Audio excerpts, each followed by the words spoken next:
नमस्कार शेतकरी बंधूंनो, आपण आपल्या खरबुजाच्या प्लॉटमध्ये आहे.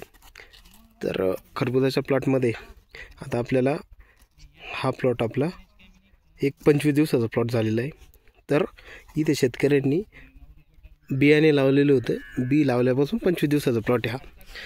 तर ह्या अवस्थेमध्ये आपल्याला ॲप्लिकेशन फुटण्यासाठी आपण 1261 किंवा 1919 हे ॲप्लिकेशन झालेले आहे शेतकऱ्यांचे. पण आपल्याला आता समजा आपण जे ह्या अवस्थेमध्ये जेव्हा हा तुमचा फुटवा निघतो आहे, ह्या अवस्थेमध्ये आपल्याला एक फर्टिलायझर न्यूट्रिशन ॲप्लिकेशन करायचं आहे. त्याच्यामध्ये आपल्याला घ्यायचं आहे 13-0-45 घ्यायचं आहे.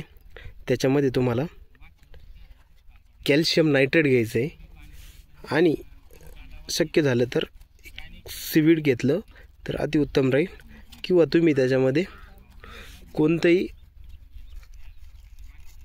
कॉम्बीसारखं कोणतंही आपण मायक्रोन्यूट्रन वापरू शकतो. तर आपल्याला प्रति एकरासाठी 3 किलो 13-0-45, 3 किलो कॅल्शियम नायट्रेट आणि अर्धा किंवा 1 किलो आपण मायक्रोन्यूट्रन वापरू शकतो.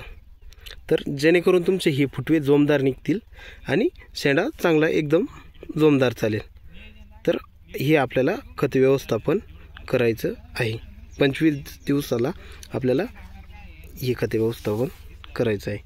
कलिंगड किंवा तुमच्या खरबुजाच्या प्लॉटसाठी, दोन्ही पण प्लॉटसाठी आपण याचा वापर करू शकतो. धन्यवाद.